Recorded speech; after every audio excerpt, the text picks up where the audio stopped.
Olen zawain si bay ule Saturday zan ti kalau lom le sewa hey he program hi kan ti chan chu ko ben hun sang zo na thak te mi zo te tan rin na kan lo chak chho theinan le hil sang kan lo hriat bel theina turin ani hey sermon ang chi te atama heng te hi acha ema ma se ati zongin politics te kaushan te philosophy te tharau lama kan chak theina tur zong te pointข้างทิลเฮาคารอนติเฉากันตัวมาเข้าแบบหุ่นช่างมีแต่ในนะอินคอมนะหุ่นตีนะหุ่นกันในเฉาโดนะเอโปรแกรมที่อีตานอโลกทักกันถ้าเราหนุนจอมตัวเราหนีชวนคงไอ้ตะกินมินเราแชร์สักละมินเราไลค์สักละมินเรา subscribe สักบอกละมีตำจอกเตนะอันเราเอ็นเวเซลเห็นตัวรินอีรงบอลน่าเราง่ายอย่างสติค่ะจังเงินนะเจอันนี้โอเล่ตุนหุ่นอาเฮียนซานี่นะเฮียนจัดสนแล้วรองบอลชักสวกกันกอมโดนะจานาเห็นทุกไปหมอลุตุกไม่กันสวยโดนะอีสวทีนั่นแหละโทเลยนะฮีตักกันนี่ยัมที history จังอินกันสวยดูนโดนะนี่อันนี้ฮี New Testament ทุกลุงทาร์ลำปังมิเทียมันนี่ดูนะเห็น Netherlands PhD อติเมกันนี่ดูนะเห็นเรื่องเราเตะอารอนลูดโดนะสุวางินจานาเห็นหุ่นชัดตักกันมันกับไปเสียนี่อินสบายอิน Saturday สานที่เทียกันลงแล้วเจ้า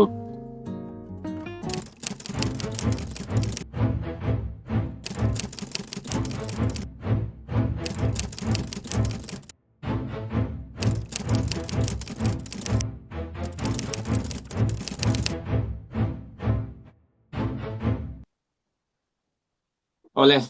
ไอ้จานี่นะจัดสนะมินเราเดลปุยเทกะล้มแล้วไหมโอเคก็ไปเลยไปวันกะล้มมั้ยโอเลจัดสนะฮีเชลาวตันเชียดดันลาร์เบอร์ตูร์จูปาสเตอร์เปียลเข่งฟ้าอุปโภคกันเนี่ยปาสเตอร์เปียลเข่งเฮียนินไงฟ้าปะเฮียเนี่ยอันนี้ที่อุปโภคกันที่ข้ากันสวยดูนี่ไอ้จานี่นะหุ่นชัดตักกันในไทยโดนะจานี่นะเฮียนก็สวยตักกันคานินอีสวัสดีนั่นแหละโทเลยนะจงจังhistory จังอินตักกันเยี่ยมติกันสวยโดนั่นนี่จุดเตียงละมามีเทียมอันนี้จะสนะฮีตัวน่ะเฮียนินทุกลุงทาร์ลำปังPhD ติเมกะข้ามีจงจังค่ะจัดสนโดยเตนังมาทิลติเมกจงจังค่ะมันชิลเทียมทุกลุงทาร์เฮียนิน PhD กติเมกะก็โฟกัสจู Gospels และ Early Christian Literature อันที่เฮาเนี่ยจนินจังจินทราเตมจังจินทรามาไทยมากาลุกและเรา Early Christian Literature กันที่จูเราเสียเตียดคานิน First Century คานินเสียเตียดดังนั้นในเวลียข้างเขาคันเลคันสิกะ Clemente Polycarp เตยังเฮาเตเตียงเฮาและ Sudetenland Literature อันที่เตอันนู้นหลายอยู่แล้วก็มีเตียงเฮาค่ะกันเสียจูอันนี้ตับเบราตัวน่ะเฮียนินก็เสียตักคิจู Netherlands อันนี้มาเสให้เราเฮียนินLeuven เฮียนินinternational scholar in ก็ออกมากุมนี่ดอนสุกอมเวตัวจนติดไปก็อมเมกันนี่ซูนะเราไปเข้ามั้ยให้ scholar เร่งๆให้จู scholar ตักให้จู media เฮียนินนั้นตำฟักแล้วสว่ากินจายนะพอเฮียนดิกตักจวนินให้จัดสนะฮีการอนคอร์ตชวกตักกันนี่ทิลตีบอยอีบอยอินกันริงตัวน่ะอีรอนสวยตากันคานินกันทิลสวยตูดตักกับพอฮีนังมาเนี่ยนะอินเรมนินกับเชียgospel จันจินทราจงจางลำปังทิลซิร์เมกินี่นะคานินปอยหมอดอนเล่นกับเชียโอเลข้ามีข้าจะดูตกได้ให้ใจนะเฮียนินเจมินcasual เดี๋ยวจะปนกันนินก็ให้เท่าที่เรียนรู้ข้างง่ายช่วงแล้วอามาสับเบระจวนินอีสวะโทเลนะฮีเอ็งวางินเงวอินะมิเทียมเตตันปะเทียนริงปะเทียนริงเราปอนิเซมิเทียมเตตันเฮียนินอาลาปอยโทเลนะทีนั่นแหละโทเลนะบอกกันที่เทนะค่ะข้ามีหนึ่งคันหันสวยพอดชินเตียงเอ็งเรากงช่างๆชันแต่ต้องมาเซตที่จงเฮียนกันช่างได้ยังมีเทียมเตเฮียนี่นั้นตุ่มเบอร์จู scholar นะอันตุ่มเบอร์จู PhD student นั้นตุ่มเบอร์จู contribution ในอันนี้มั้ง field คานิน knowledge อมซาค่ะเชียดนะอมซาคำมีกติเจ้าค่ะอันตุ่มเบอร์อันนี้คำมีอันที่เทคจอนินpeer review article อาเตเนี่ยปนเลขบุตรที่เขานำ publish จุดนี้เราว่ามีสวยสารวัดสวยขจรนินเองมา scholar นี่มันทำลง จุมีจูรัวลินคำมีอาคารินมีเชียดเราและมีละเชียดเรามีช่วยเจ้าเราช่วยงดลูกค้าจีเรานี่คำมีอันนี้บางคานิน until เสียเลย until ช่วยคานินเองตินเงี้ย public มองมั้งอันนี้ significance อันนี้การนัดที่เขาอภัยไม่มาตุนไล่เห็นอภัยไม่เลยโซล่าฉันจูhumanity สิเขาเวลาเห็นกัดเชมก็ฉัน funding เตะอย่างกัน US อาพอ higher education อ่ะ funding อังกัดจน Netherlands อ่ะแต่พอ Europe อ่ะแต่พอจุมีจนOlar hoina funding te tiang te an mu te na poi mo be chu until zera kha apoi mo empty kha unproof ngai ni until zera kha until zera kha khovel tuna kan khovel nun phung nen hian in kain hoina till change siam them te kha poi mo ni tero nia chu bang chu in tun la ya chuanin bible atanga zir ni si in sexuality te ethnicity race chung chang te hi alar ema chan chu tiang lampang topic kan propose kha chuanin funding organization kan an fund the don ni chuan chumi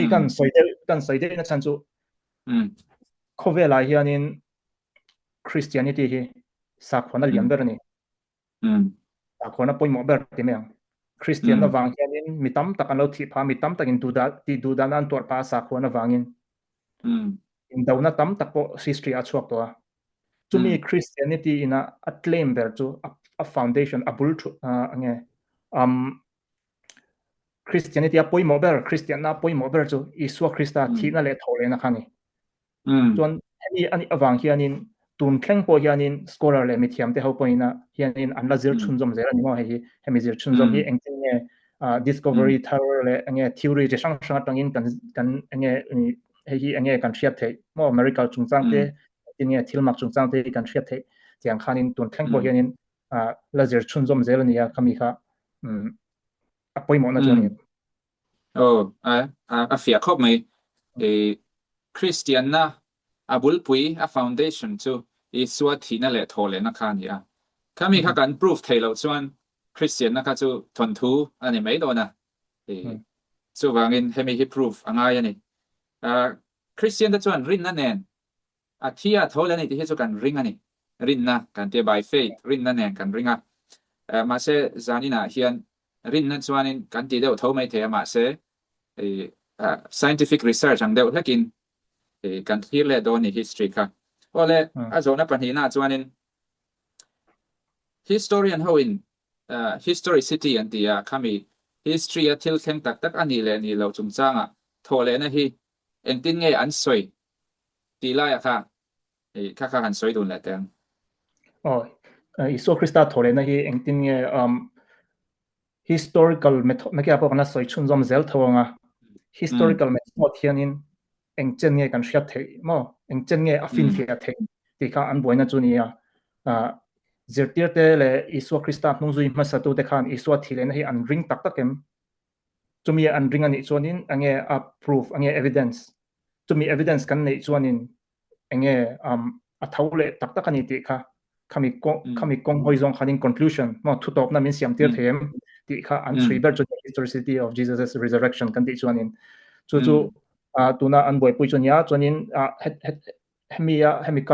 hemi lam hoizong a poimo mem chu miracle mo thilmak supernatural hi historical method mangin ang chen nge ang thuin nge thutlu na kan siam te athleng tak nge athleng tak lo ni ti kha khami khanin ang chen nge thutlu na nin siam the ti kha in yalna lo mek chu ni tun thleng point a chakop mai la ya khani soi tak ang khanin isoi tak ang khanin Isua thole na po kha han ngai to chen chuan miracle thilmak ani tu ma an thi nan ron thole ngai lo cha se lo le voini a hian thi thole kha tiang kha ke chuan ka mitin kala mulawa thon thu a chuan ka hria ma se thi na le thi nuwa thole kha chu miracle ani chu tak ka chu iron soi ang khanin an zir dan thunga khanin tin nge thilmak hi tuna ka zona tur chu thilmak khami kha lut chho ta mai la thilmak kha in tin nge an thil fia dan scholar sang mithiam sang in thil fia dan sang an nei anga khalai vela kha han soi bel doi nei thilmak kan ti chuanin enge science in ashil fia thailo physics law hami lo kal tu thil thleng mo physics law kala thil thleng ti meang kha thilmak kan ti chuan be science in ashil fia thei chuanin thilmak ani to lo thil ashil fia thei chuanin thilmak ani lo mo ashil fia thailo ka thilmak kan ti chu ani tame in der riam actually thai lo asan chu natural ni lo kha ni mai natural kha chu thil kha a chui thaya data te oma thil kha a mu thaya a process kha a create thaya ma se natural ni lo supernatural kha ani mai ani tro alo mam hle mai ole ani le tuna hian a zo na dang le chuanin khang hun la ya juda te le greco roman kan te mai greek le rom ho thirna tang khanin thina le thole na kha enge engtin ngan lo thlir ve khang hun lai khanin engtin tak nge heng hi thina le thole na idea khan lo nei ve te kha kan soi le te juda ho train tran ma sai la khang hun lai juda ho khanin thole na ha chu an athen khat mo tamsok te meng ring lo te pon ma sadu kai te kan ti khamo athen atamsok kha chuanin thole na khan ring ani thi nuwa thole na ma se an rin dang kha thole na chu khovel to phuna thleng tur an ngai khovel to phuna chu a hu hawin thole na kha a thleng don ti khan ngai chu mi ni lowin history kal la ya mi mal pakhat lo thole dang kha chu an ring lo shim shim a big in mesia chu a thia thole khan ring lo shim shim chu ikal chuanin sadukai te hauka chuan an ring talawa chuan mathaya bung som ni panin ni tain ka ria dule englo te khan ento te khan mino fact check semo bung som ni panin ni chuan bung som ni khanin in hian la on kha sadukai te khan iswa kha ange ole chungchang an zo khamo khami ka mathaya na nota khanin sadukai te hau chuanin thole na an ring lawa azia te khami wang khanin then kha chuan an ringa then an ring lawa ma se a ring te ho po khanin a topa a hu hawa pathian mi te thole na khan ringa ma se history ami malla lo thone khan ring lawa chuanin pakhat greco roman world kan ti mea tiang ho yang greek le roman ho tiang ho po khanin thole na kha an ring lawa mi hring kan taksa hi an mani rin dana chuanin thil tak ni lo plato zirtina tanga local khano kan tharau chu tharau thi theilo ang khan ringa ma se kan taksa hi chu hetia ral mei tur an lo thole nang kha chu thil athak ania chuanin englo po khan pola po khanin athensa kal khano bung som pasre khan mu turoma athensa kal khanin polena chungchanga soi khan athensa khan an lo nui zatani chu thole na kha chu an ni tan nui thil omje nei lo mo tiang kha ani alo ome thole na hi thina le thole na chungchang hi ke po spice ra kan zirlai khan paper pakhat chu ka sia ka historicity of Jesus resurrection te kha ka sia ka ma se atira kha chuanin rin na chau tok chen ka chiar mana ko German scholar ho theologian ho zia ho kha ka chiara ani an lo zia dana kha tle mina dang lam deuh leka ma se an huwa khanin Michael Licona te ho kumrup chung vela dissertation lo ti to ho kha iswa thole na lo ti ho kha kan chiara karin na kha a het le tas zwal sewa chu tiang deuh chun voina po hianin thole na an ring tak lo hi an tam viawin ka ring ani tuna greco roman greek ho le rom ho ang thowa ngai ang chi te po khan om nuwa langa ka ring dan chuan chu wangin zai na kan soi tura hi Christian te tan chuan alei mu tak anin ka ria kan thupui tak han lut tai la ti hian soi tatop mai la engtin tak nge iswa kha kumzawi pakhat na khan athia thole ati ma khan han soi lok teng om tak kem iswa kha engtin nge om tak kem ti kha kan proof thayang tia kha han soi teng iswa om tak le tak lo hi chu scholar serious de chuanin an pom ve kani historian mo pathian om ring lo apo ni se iswa ka chu evidence ka thalo tu ba chan chu a biography ti me englo ho biography mo sorry a biography kan mathaya marka luk ale johan te join pola zia khaute evidence thalo tuk tak me nia chu tiang bokin Christian ni lo Judah historian Josephus upon iswa hi allow mention de tomo James chungchanga saina khan in chon Josephus te tro ta si de santi te tiang thau te po chon an lo mention an lo soya chu wang chon evidence chu a thokat vian kan chia Alexander the Great ค่ะกันริงนะฉันจูอันนี้อธิตอนหูกุมซาไอ้งงเตละคันอาจารย์จินคันจิก็คำมีบางคันค่ะกันริงมาเสอีสวาจันจินอันเจียนะคะจูอธิหูกุมสมดีอย่างเวลาคันอันเจีก็จูบางส่วนevidence to historical figure เขาจงอาจารย์ชับเตอร์อันนี้บางคันhistorian ปะเทียนริงมาริงลงมาจนอีสวาค่ะง่ายค่ะจูอันอินเวกันนี่ที่ไม่อาชาชาวดอนเนี่ยเนี่ยอเล็กซานเดอร์ที่พวกเขากันริงมาเสอีสวาหันติคานิเราตัวรักดูเดี๋ยวที่พวกเขาเชนินกันเรียจังส่วนนี้มาเสตัวในส่วนคานิ historical evidence ข้าชาแต่สิจ้าสเตโจเซฟสเตจูคริสเตียนปอนนี่มีอะไรวะโรมีอันนี้จนนิวทรัลตักกินอันคลีร์ history คันเราเจ้าไงนี่ที่ฮิจูการุนเบลเวซอกตัวจูบาร์ตเอร์แมนที่เตตรงนี้ scholar บักขัดค่ะ GERD จอห์น โดมินิก ครอยซันจอห์น โดมินิก ครอยซันแต่ข้างเขาประเทศริงเสียเรากันที่แม่งสุขางชีเตพวกขานินอันปมเวกันนี่ที่ขานิตาสุไลก็โจเลดูจักสุ gospel จันชินชาบูมาร์กามาทายมาร์กาโจฮานะเลลูกาค่ะ evidence ฉลุตุก historical evidence ฉลุตุกอันนี้อิติตานี่สุไลตะกัดสุBible ซุงอันนี้นัตตะกะคันBible มีแต่สุอันติเทนี่ Bible มีเนี่ย Bible มีแต่สุอันติเทนี่ซุว่า Bible มีอินติเซลตอนแต่ส่วนอันติเทนี่ซุค่ะ Bible มีอันนี้เรื่องจุงสีคันreliable นะซันรินตลากนะซันค่ะมีหันสวยเฟียสักแล้วแต่อีสัวเลอันจันจินเฮียรินตลากนะซันสุดที่ช่างเทียบ criteria ที่ช่างเอามาปกติน่าจวนิน independent source นี่สิเองเราอันเองเตกันเตียงอาจารย์จินอันสวยอาจารย์จินกลางปุยค่ะไอ้อังเวกันนี่จูที่ช่างเลยไม่บ้าก็ criteria of embarrassment นั่นเตียจู่อันมานี่ลังตุ้มเยอะเลยอันมานี่กลุ่มนั่นเตะเสียนั่นเตะจริงๆค่ะอันสวยค่ะพวกเรา historical evidence อันบางทีนั่นจู่ไม่บ้าก็ eye witness ก็มิดเงี้ยยังหมดตัวเตะอันนี้เตะอันนั้นทำเรื่องลายอันเสียอันนี้จน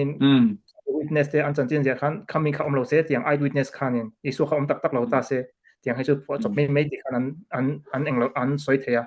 จนเองเราก็อัน circulate นะซะเตียง letter เขาเลย gospel เขาเตคำมีค่ะอันให้เตียอันเทดัมนะคันนี่มิดเงี้ยยังหดตัวเลยอีสุดัมลายนุ่งจุยตัวเตเตียงเขาเตค่ะอันละออกมาเตียงจนนักกินอาพวกกันใส่เท้ากระริงเสียเตียเตค่ะคำมีเตเขาค่ะอันมาร์ตาร์เวกันนี่จอฮันนาทีเราก็จูเลยจูดาอิสการ์โรก็จูอันจินกันเชฟเวกันมาให้มีออกเราอันจินพอจบไม่วางคันเองวันนี้อันมาร์ตาร์ดวงมั้งจูมีจูโซน่าเลที่ตาเองที่เนี่ยจิตเตะค่ะ history อันตักกันนี่ที่กันเชียร์ที่จวนนี่จิตเตะค่ะจิตเตะอันนี้เวลาช่วงเคลมนั่นเตะ polygraph เตะอย่างที่ช่างเขาขามีเตะกันอันจินกันที่อย่างคันนั่นเตะค่ะ traditional จังอินแห่งนี้จูอิสวาเลจิตเตะพวกค่ะอันตักกันนี่ที่ค่ะจูให้รัวอันนี้เราชักครบไหมคะไรคะเนี่ยกันสวยดานให้ดูแลกันไอ้ดอทแคร์กัลโปง่ายช่วงแล้วคะไรค่ะอดีตครบไหมฉันจูจิบตีบเตขานินจิบตีบเตไหนแหละช่วงเคลมนั่นเตะข้างหัวค่ะ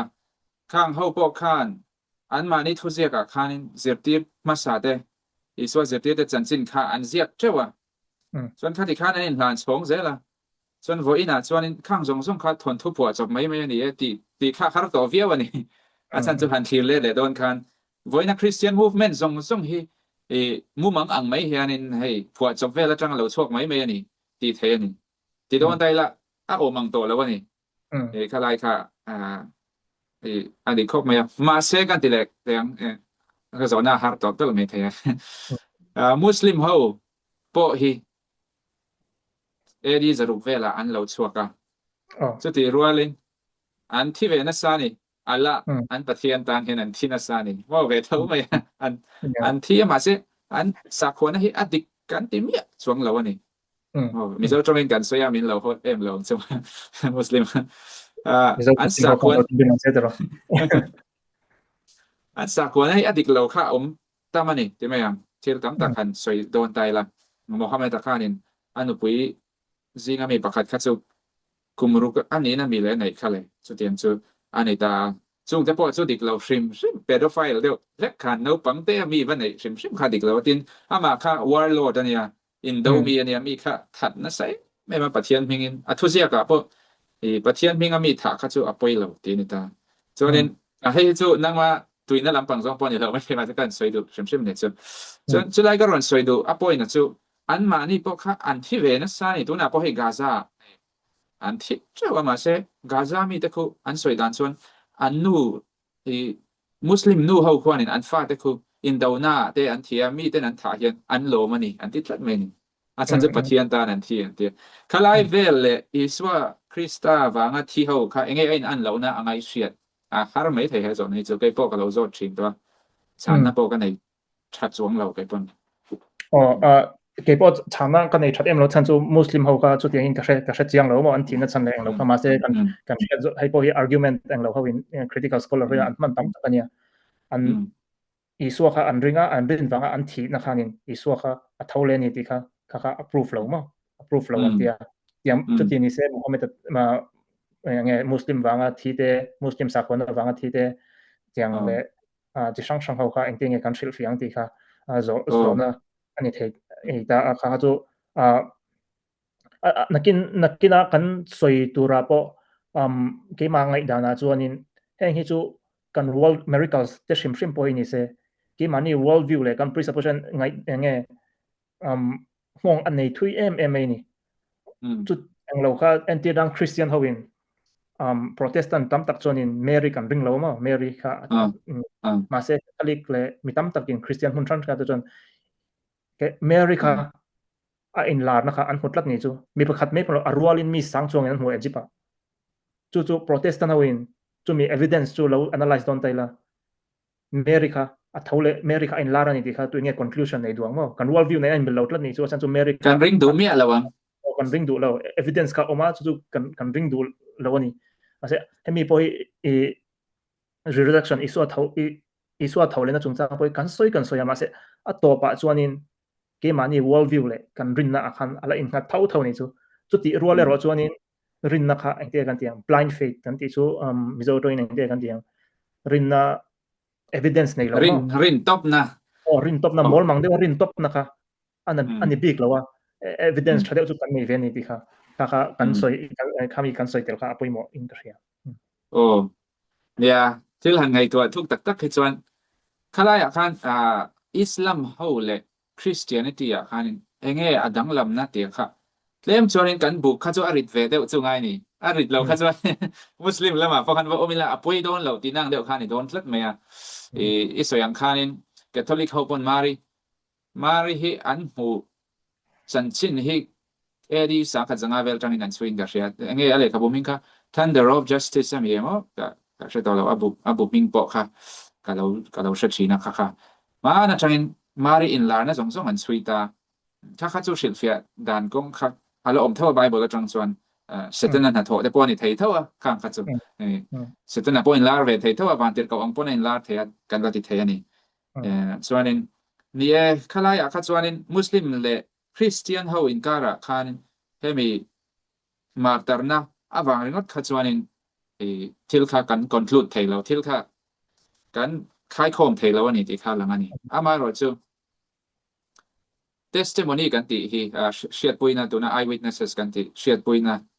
kha hi thil pakhat chu ani phodin ka ria khami chungchang kha kal ta mai la iswa kha athole nuwa khan ama mutu tam takan omani ti ni chuanin khalaya kha helaya korinthon khat bung som panga chungchang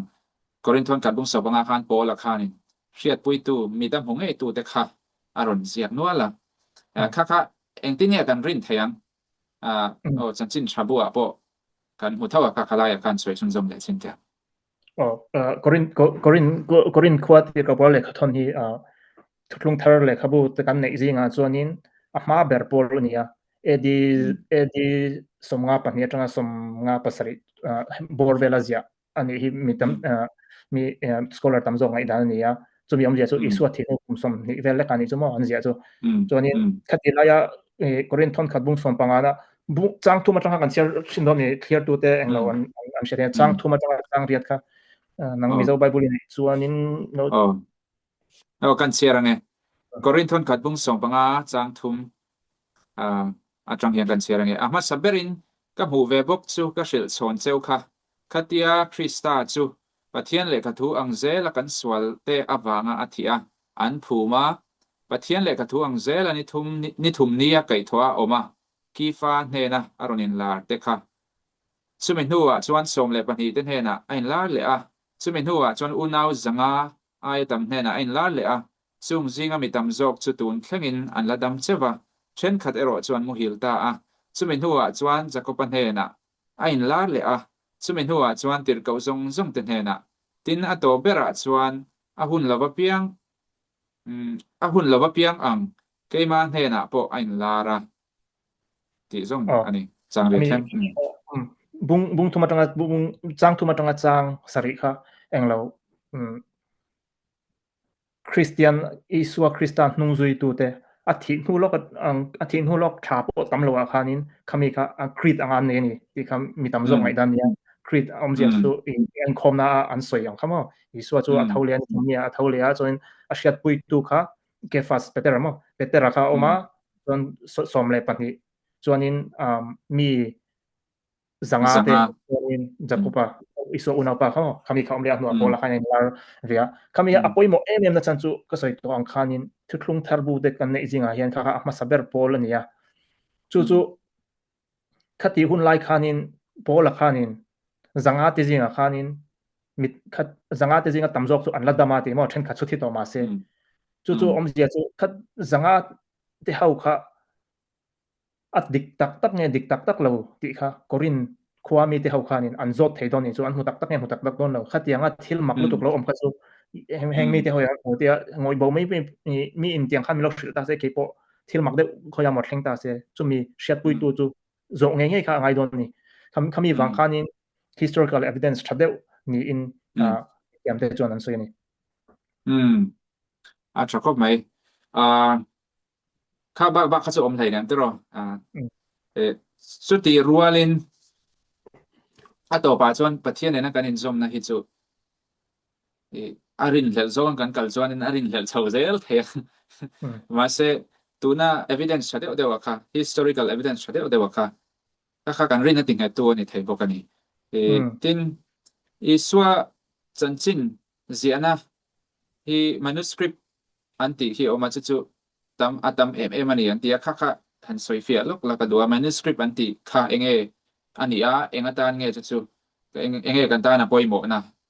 manuscript ที่ข้าbackground อีสวยดันตัวรักก็ดูจู่history ดันโป manuscript ออกมาเท่ากันจนข้างในข้านี่เองอันเหล่านั้นข้าคิดดันแต่พอออกมาข้างสวยลูกแทนนี่อังเราคนไล่คานินเตียงคานินเลขาปะไปราสันเตียเตเตียงอติคานินอังเราค่ะอันเจียบไม่ชินะนี่อันเลขาเตอันทันทูเตเตียงเตค่ะคำมีค่ะคริสเตียนเตเอาคานินเตียนินอันนินซาร์คูเลตอันนินทนกัวละจุมินอันนี้วันจุมินอีกอัน copy ช่องแล้วอันที่นั้นมาร์กาบูเตค่ะปะขัดยัน copy จนที่คำมีค่ะที่นั้น copy ช่องคำมีค่ะสังเตลกันเนี่ยนี่จุ๊มั้ง New Testament manuscript ค่ะคำมีค่ะนี่manuscript history kan nei thatber chu New Testament lok hi chu omlo history da kan manuscript chu man lai lekha tun lai lekha ma lai lekha tuna pe pe ra siti te ai kupta hawina bang lekha ang bedeu sia ka kata anzia chona kha ani mai ni chu tero chu mi anzia chona chu printer velan nei velawa anzia chong mai dan copy chong mai a chuan khamian copy chona kha sam chuanga ometia zanga po khati bo mai la zanga dang kha ala om don thau ti na ne chu wangin kha evidence chalu tu kani til so mai ba ka khami manuscript mai ba ka khanin church father how the khanin an kuat na samo to na claim polycarp te eusebius te yang how khanin New Testament na an thutlung thara lekha bo ka an lekha thumna khan an kuat na sal tu ka chuan khang manuscript bo ka bo vek ma se church father house ya an kuat atang khanin New Testament ka reconstruct theni so kha interesting khop mai tara ani chu khalai kha kalo shangai me lo alo ome wala zona dang le chuanin tuna nachina kan soi thau khania ma se tuna hian chip cher jokin kan soi lenga chanchin tha bu pali kan neya chanchin tha bu pali ya khanin a chen chu isoyang khanin an mani kha independent source an neya a sang thewin an zia ka chuanin ma se an thon thu a kha atlang lon atlang puina in angta a ma se in anglo deuh te lo om ve ta chen khat gan an lo dan hi ain an lo dan taka hi hi rin lel omani hi antitani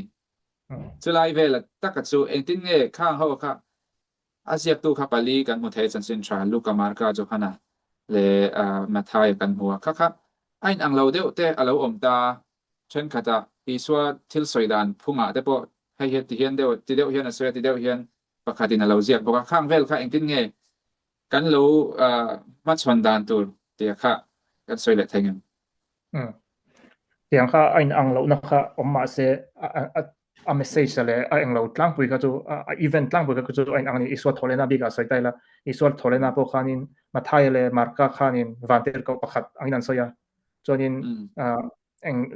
johana te khan patni ang khan an soya chon mi chi omzat po kha e khan ain soi anglo da nuala kha trend kha chonin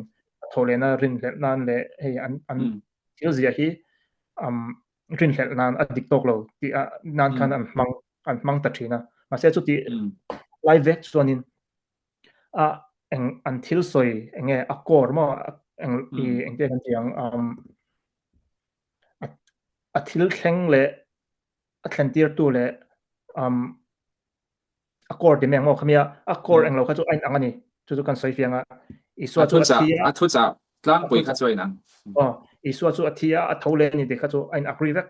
eng lo zo in ziak vek an tir na nin thil zin report han pe don taila nang le ke le midang thian te pangavel hianin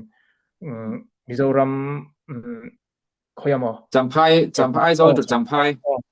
khamia kan zin chungchang kha han report taila kan report kha han ennon leila hanin angvek mai se kha arin hel omzo ani chu hrethiam ei an siam chop deng hei chu ain angvek mi sang ina an zia chuin ain angvek theilo shim clear dan sang kha khami wang chuanin ai an lo na khanin ke chuanin khami khanin evidence a khanin aman thei zo win ka ria chu lai tak chu a fu khop mai ron soi kha ya ai zo le champhai dara khan chu ta chuan chok kan aya chu mi chu ka me lo ti tai la nang pon ka me lo ti tai la he ta sawa ka mu ti la nang in ka mu lo ti ve ze ta la a fu thei lo an kha chuanin thil phuat chaka ang dei zo ani chu mo a details an vek kha chuanin entenan assignment teacher in da student assignment pe ya chumi englo in copy lo kha chu share lu tuk copy lo chu share don lu entenan mission trip ate in kha lo report du ti ta la an vek details an vek kha chuanin rin hlan rum zo an vek lo wa ma se a main event how mo a core message how an kha chuanin ka chu he thil thleng tak ani ti kha khami lam hoi zong khan evidence khan a kok zo ani chu a chakop mai ziptir te khanin an shiat na an memory mil khan an ziak thla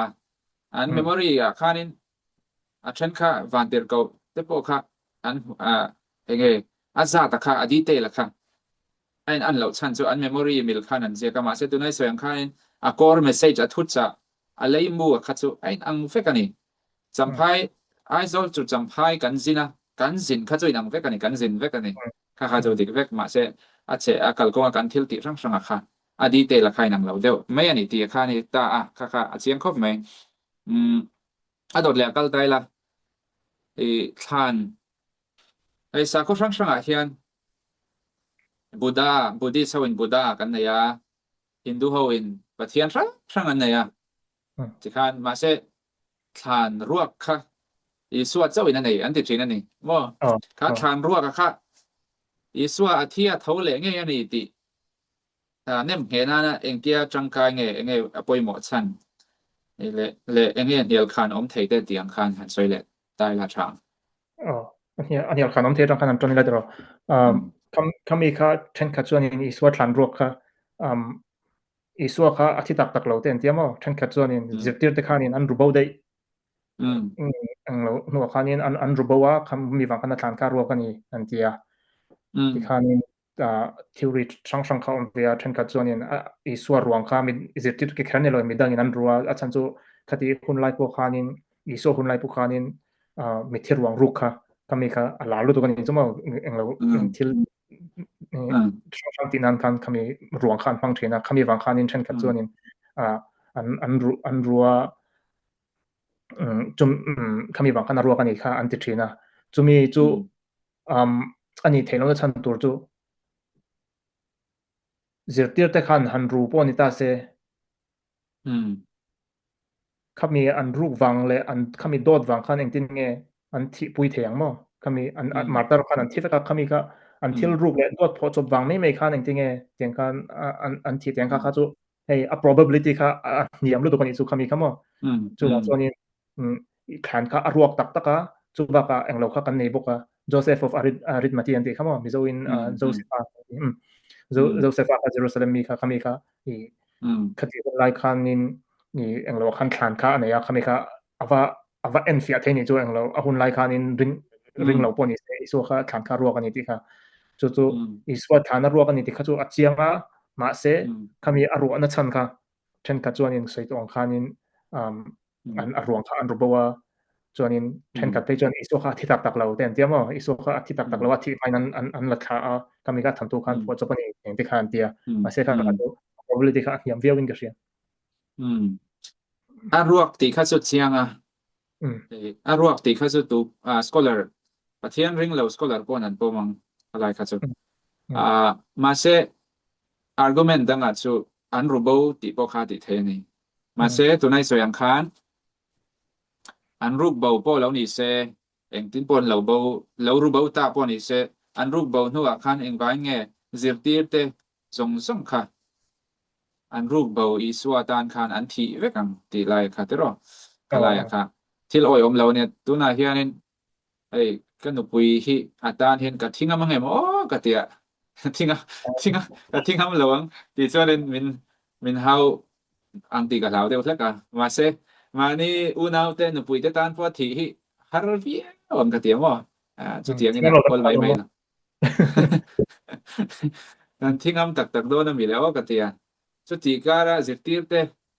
an thingam kha an thingam rigot ni lawa thi na kha an ngam mani thi na kha an challenge ngoi mai traditional phai chon peter kha dalal pa thiang chuanin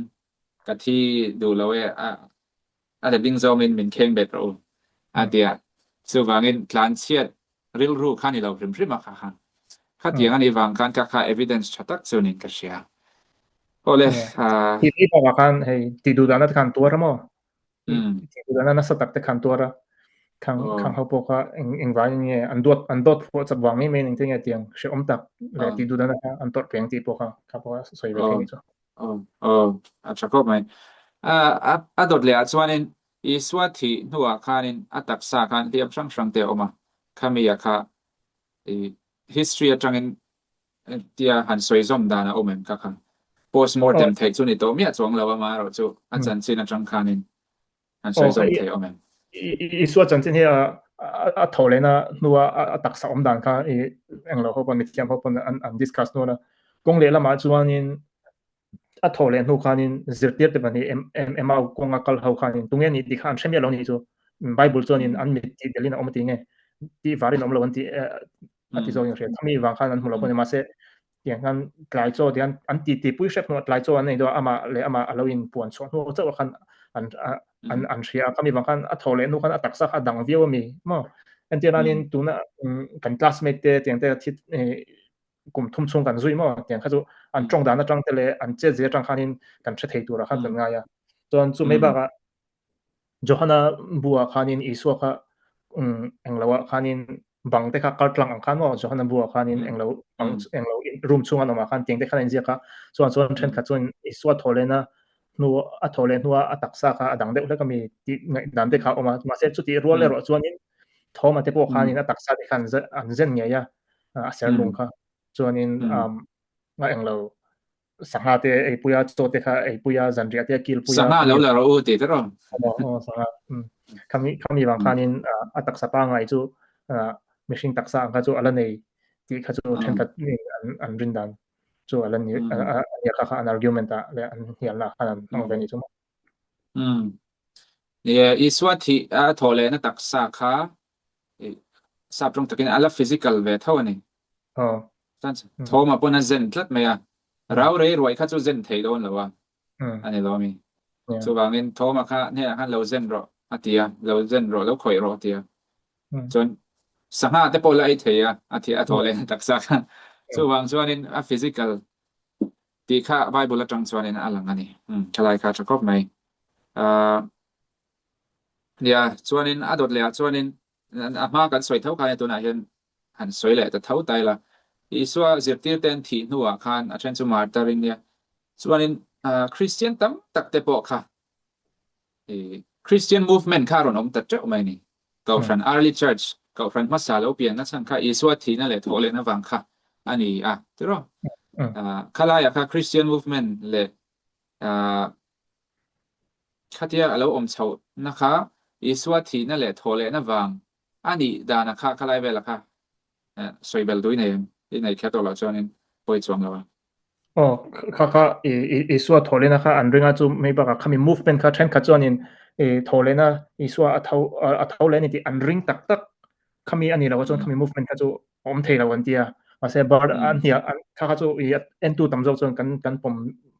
เราอะมาเสียเช็ดนัดที่เจ้าเฟย์ไม่บาร์อันไม่นะคะนี่kami ka thil dangin explain tumta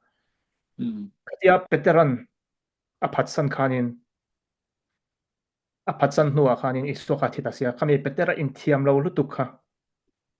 kami alung nu lutuk khanin in larna engemo muwa isoka atne na rin lara chonin kami atang khanin ain larna mu kha iswa thaule tak khan asoya te khan asoi darta kami asoi khan bidang ko kan oi vezela kami wang khan ani entia achan chu tun la ya po mithi an pa ti thito mu khan am venol ni long ni an pa an tia ma sen mo kami in larna ang dewa mu kha ni atak tak bon tia kami kha asoi darta kami wang khan tia chu tiam kin pola po eng lo kha khatia ring tu te adidu da kha an thiam lo lutuk kha kami ka in larna ang bokin ti khan amul mi isual eng lo kha mo kami wang khanin Christian movement ka ding khanin aron chang chau ta ani te po an tia ma se chu mi chu a probable mo historical evidence atang khan a probability ka ani theina chance ka kan evidence ni zong nen khanin a claim zo kin ka hria ni isoita ka chuan ya mizo rama po hianin kholaya hianin thuder taila thutat top pila minit ngan huwa ron thaule ta chawila chuanin vanram ka fang tila mi ang za rin nge ring ang o patia an ring le nual mai theini ta tiang deu kha anom ven bol do ha mizoram phai chu kan ring ma ni ma se atak taka chuan ni e iswa hun lai po khanin rin nakha angai tel na chin kha om thawani rin nakan ti hi evidence kha chu a om ma se khamin hu a po khan rin nakha kan nei tho chu anga ya kha tiang khanin an lo soya chulai tak chu nia kai pon kan ngai to a muslim ho po an ring bur ta muslim ho hi ka chui ya ni khada voi nga den chong chai an ni chu chong chai thla ba Turkey kami Istanbul airport akan omlai po khan airport a po khanin an puan an phan an ti zel mai an ni chu chalen an thona khan kan suang an thona po khanin Mecca om na kha ain tar ko a map kha oma chong chai hun ti te ain zia ve an thona chung khem khan tu tiang chuanin an sa khwana kha sa khwana zong a chuan sa khwana la run ber an ni o me an ni po kha tiang ngai ruat na vel mai wang kha kan ti sak ve thei tho an ni ve na chin po kha om chu tiang chuan kai ni po min ti sak ve thei tho na chin kha om thawa ma se tu nai soi a probability ti kha enge kai ma ni kha arin tla big na chan tu ra I hria ta kha all some te in min han convince tum don sin te evidence pakhat le chu khati hun lai khanin messianic movement anti tam tak khawne ki ma messia kani achan chu khati hun lai khanin Rome khanin first century kan Rome khanin juda ho kha opta khami wang khanin thutlung hlui lama messia local dur ti shilona tika juda ho khan an chiarna sa kami ani wangkhanin tamtak chuan keima hi mesia kani mo keima hi mesia chu kani ti kha khatiang movement kha tamtak omani chumia movement a chuanin rom ho khanin tianga englo kha chu helna chok chok tu man ngai ti khan an that thina kami an tha khain an ho tu pan tha khanin angian ti chuanin khang movement ho re reng khanin a movement kha to pani ro point an mani io2 mesia io2 kha no an ruat le thin ni chu ase iswa movement dang na chu a thi nu khanin tu ma amai o tun an ruat lo dikta ka sai chuan a una pa jakoba kha christian te how tu nia khati hun lai khanin iswa io2 he mesia dikta he mesia chu ni ti khanin ruat kha all samlu tu kani ma se tu ma in mesia kani ti hanin an ruat lo messianic movement dang ang lo takin kha po khanin iswa kha athia athole tak ani ti kha an ring tak zat ni ti kha an nem ngat anga chu mei ba ka englo iswa mesia athole kha tuman an ring lo shim an mesia rin dana chonin mesia khanin rom ho kha aron hlenga khamia khanin pathianal rom kha tikan aron din chho tura khanin Israel te kha aron tungding lenga pathian rom kha ron din chho le tur khan an ngaya khami wang khanin iswa thole na kha thil an be sei lo lu tu kan ni khami be sei lo na ani wang khanin evidence a om theni chu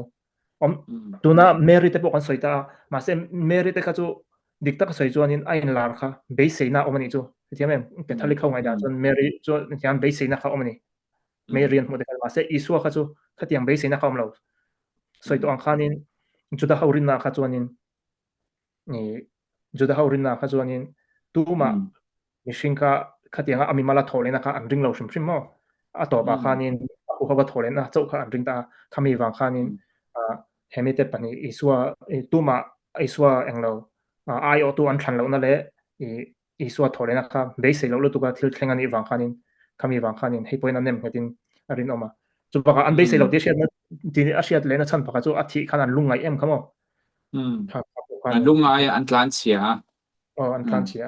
khami om dia chu a thole kha an ring lo ti na khani chu chu i soi chu kan khai kho manga historical thil reng history tak an hinga ni lo khai khin na a criteria ta na thatak pakhatani a chan chu an be sei sa kha lo hu ta se kha chu an ngai ruat na po ne ve thei thawa ma se an be sei lo pui thil lo thlenga kha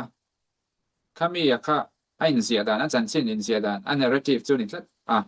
khami khanin thil tak ani theina kha a probability ti sang ani thil pakhat kan lo zet lo ka soi thengel te ba chona probability ti san na le pakhat chu mathaya marka lu ka le johana te khanin iswa thole na muma saber tu an record chu meichian ni tlat ti un lai khan meichia chu court a khanin an thu soi kha thu se tu ti a soi zo lo thon tu wa chop ni don ta se engwain nge meichi ho khan an hu ti kha chanchin thajak tu te khan an jiang mo mi convince tu min ta se mi pai nan huma san tiang chu mi ni wang chu ani ringa khati hun lai meichia an en hiam na ni wang chu ka ringa first Corinthon khatna bung sompanga po khanin khamia kha chuanin an official document an create ani wang khanin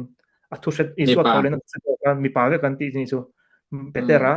kefas petera mo le mi zanga te atia chon anwa jakoba kha antilia chon polan ama na moti kha khami mi chia antel na po khanin khami khanin evidence book chu tere ria wing ka a chakho mai kha juda ho po patriarchal lutuk mi pa lalna society khotlang kha ania mi pa ming kha asia ka chori nan tel zel kai ni po mi zo po kan ni ve thawa dik tak chon kan fa te po kan nam ming mi pa nam ming zel kha ni ta chon thil han je pon mi pa kha ti do big na kha chu om ve enga ma china om ve thawa ni kha tiang kha an nia chutikara mai cheming lo oma kha tun huwa kan chui kan thlir le thian a historical thil tak a angzo kani a thako mai ka lai kha a dot le chuan tun naya englo wa khai ishengai ishet chukaring journalist the case for Christ the case for Christ ziak tu kha kha tu min kan thei ngel le chu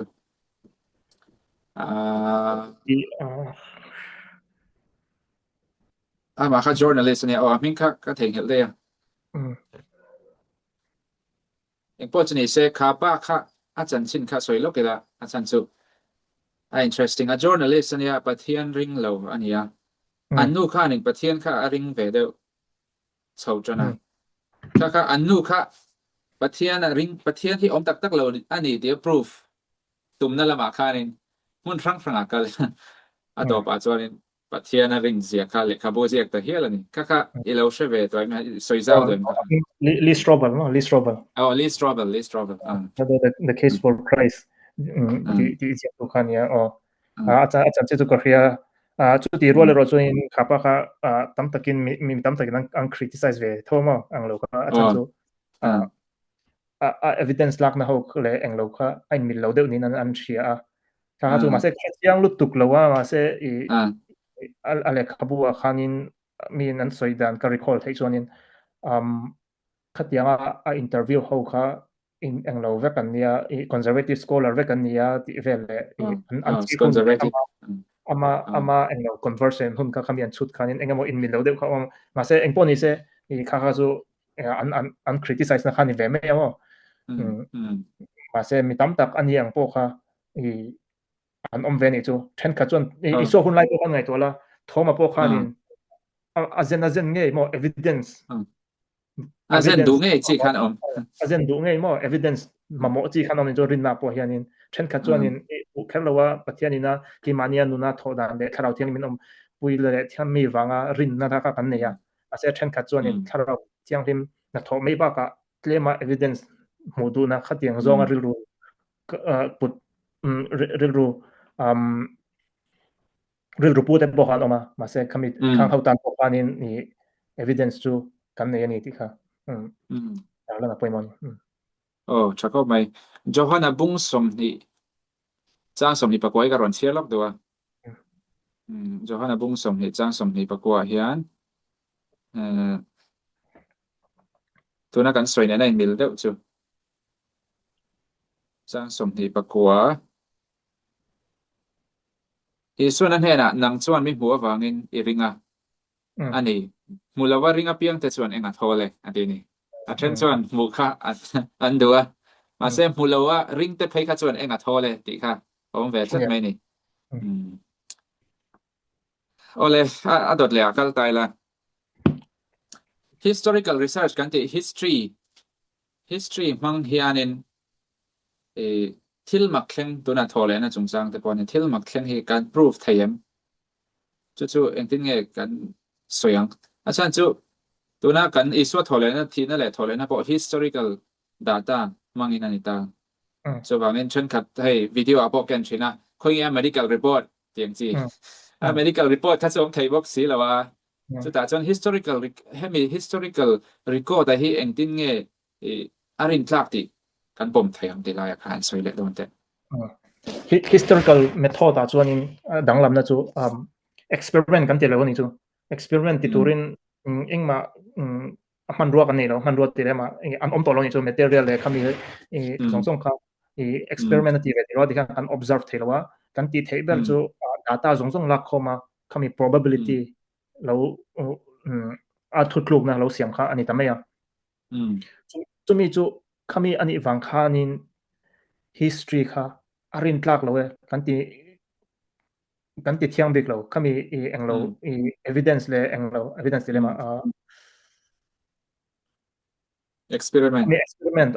experiment kan ti theilawa hetianga observe empirical research kan ti theilo wang khanin kan historical kan data la khoma kan probability kha khami kha arin tlak lo kan tha kan ti theibik lo achan chu history kan nei tam tak jok khi history zong nei chu tam tak pon history kan nei zong hi engma empirical research ti theilo englo thilma kan thei chu at thei bera chuanin archaeology soin englo thilte an la chuaka thil an hai chuaka building hluite mi rute ma se chu po chu interpretation ngai thoma ama khanin voice nei lo khang ho po kha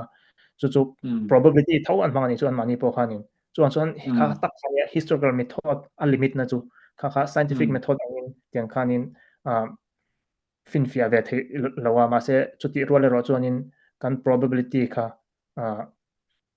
kan rinna englo tu tan chuanin a thatok ani ni ti history dan song po kha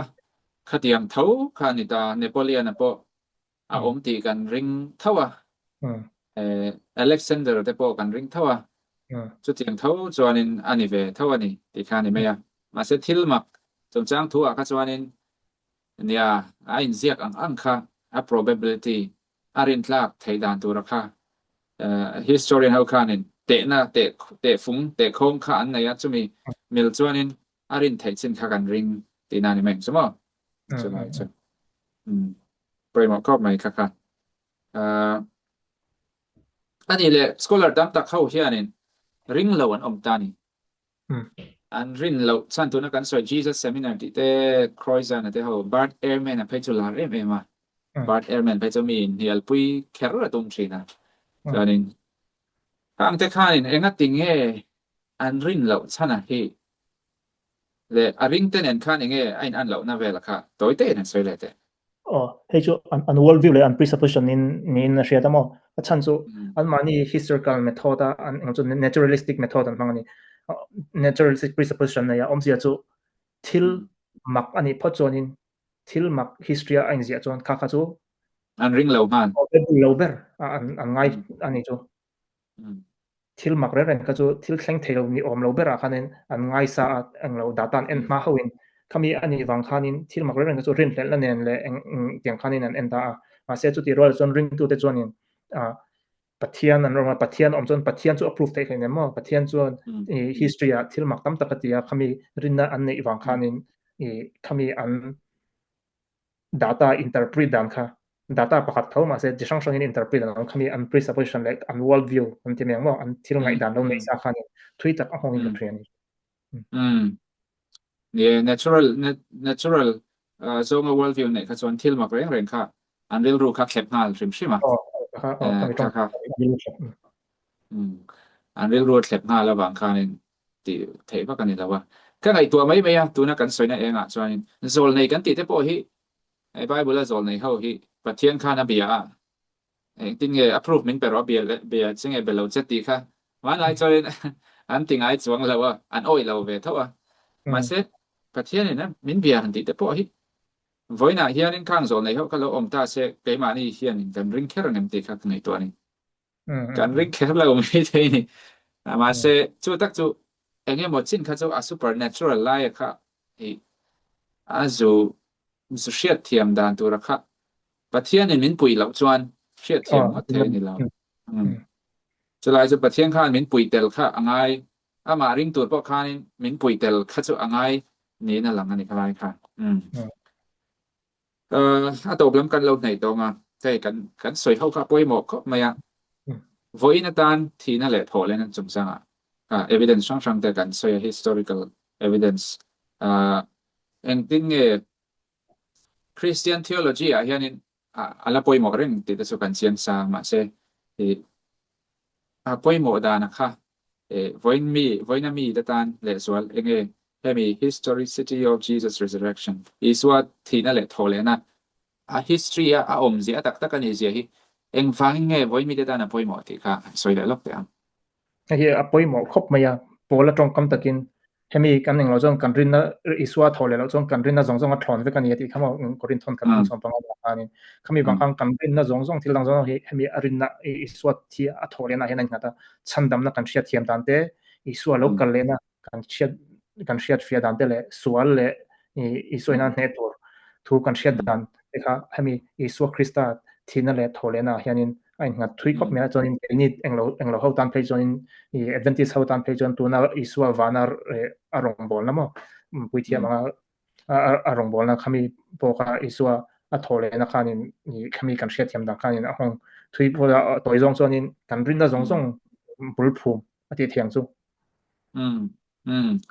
a chakop mai karon belve zok do hei vo ina chuanin le khathiam kan tam to ni engineer the science and technology sang to medical personnel ten tama mi sang khang ho tan po khanin engemo a logic zo po thil khai khin che le tha ang zonga han khai khin na tur po thil rin tla ka lo om kha angai ve reng ani khata trang chen khat chuanin an ring hal tok thei mai anga ma se chen khat chuanin Sweden du venga tuna nasina kan soi thau kha ni chu e khalai kha apoi mo bokin ka sia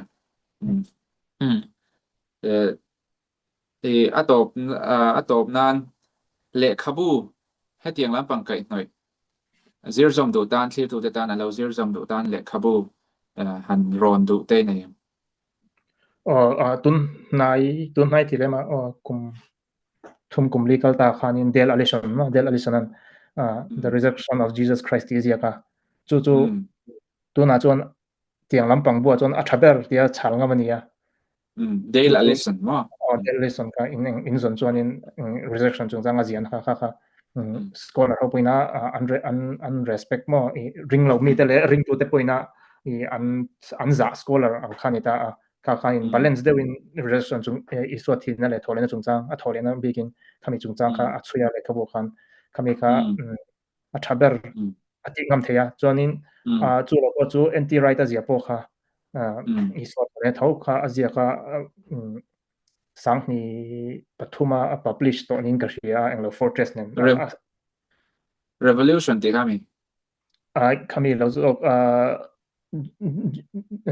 iswa thole na thau englo chu the resurrection of the son of god anin ka ria khami khania jonin chu anti writer hian series in early Christian origin series in Asia ka masajon Jesus and the victory of God ne kha chu iswa chung chang ne chon Paul and the faithfulness ne chon series pathum na ni chu ma chon ka sai chu khami kha englo tan chon ania choina pathum le na chu hei chu claiming ka bias dewa chan chu na chinai lo sai jok Mike Licona kha to kha Christian ama nen hianin kan promoter in angama englo ma se ama promoter Vanderwater kha englawa South Africa min pension wangin midang kha kathlang ta khami wang khanin ka bias kai chan chu kha chu ne ma se Licona zia po kha a thavia win ya chung pathum chun ni se ro se tun thria chun a chakop mai kha thlir tu te point lo zir zom pe tan chuanin eta thuk jok le ril jok a zir du tan khang le khabu de kha mang changkai thein ka ring le khati zom kha kan hun man thei chuni ta alomom khop mai hun chep takara tiang hun ti na hun le kai mani hriat na le kan rin na ta na in ti chan theina hun tha kan ne ya alomom khop mai na po lo zir chok vatla na sa zokin rom te pon la bol haw chu ti kha karil ro la oma chuanin ato bernan tak enge thir tu ten hena enge mo I vei zong ve shim emo ato nan soi du in ayam ti chuan kan ti tok mai don ya ya zai na hai thiam lo chung in trong kam thiam lo ne kan soya mi kha ai lo boi to lekin kan lo chua ngai thatu ka boi to lekin in lo om palang ti poka alo ma se chu poni se ke chona a hlok thak to shim ka ria mi chung chang kha in lo boi ni point dang mani in lo zir chiamula lo khre chiamula mania in zir chian hi poi mo chon dole ka email de po description hang kan dang min lo ron dole enge soi how do ten ni chon chumya chon kan ti thei zelanga chu ti rola poi mo nia ka hria chu iswa thole na le iswa tina le thole na kan soita historical evidence eng po kan nei thei ma se apoi mo ber zo chu iswa ha kan nu na hianin nitin somna kan nei khami kha evidence chalo duk thawani iswa kha nitin kan minlo bia emo iswa nen in biak na in po na kan neyam khami kha apoi mo ber zok ni in ka hria ke chuanin dikta ka soi chonin kan historical evidence hi chu soito khanin kan worldview le kan presupposition ang khania ina manga conclusion thutop na kan siam tam takha amwea engla pakhatha kan soi lenga entir nanin Mary chingchang khamo Mari kha a in lar na kha mi tam tak ne in lar ni a ho in in lar ni chu mi mal ni lawin hawin mi arwalin mi sangchong in anmu khami kha protestant haute ke ni te hapoin khami kha kan hriat chonin a chanchin kha wa chuitaila kam oi kherlawang a chanchu engwang ya kan ti tonin kan world view le kan presupposition khami kha a support lo wang ani chu tiang bokin iswa po kha ang ko pa tu na po en lo in lar po ni se tu na hianin mi tam tak na arwalin lo in lar po ni se ring lo mi te chon an ring don chong lo mo chu bi evidence thal tuk nan ni achan chu an world view le an preserve a support lot lo wang khanin tun lai a pol lar poni se tenga support chu mi ani wang chonin kan bible po hi rin na ne na ma chon chi nia evidence le eng poi mo rualin rin na le isu krista kan rin na le ama ne na ka in zom na ka poi mo le ani ti ka kan saitel do ni chu le lo om khop mai kan rin na nei tur po kan pathian in min lo pui pathian kha kan na alo lua kan thin lung te lo hon te po ngai chu khang te kha pathian thil ti theina supernatural kha atel tho ngai ni ti kha khai khom na chu nei mai sela clear to the dan hey judson hi tuna kan soita kan khanin new testament lampanga mi thia man ya chu wangin thil enge moin zo tu chuan email te po kan ron da nga soita kan khan trong kam chu athiam lo eng tiam a se athiam lutuk ka ti thawa Asia lam phai chu thiam le zo la ni mo kha soi do ni chu eng po ni se kan lom khop mai kha ti zong khan ni mai se in za va in mang cha ule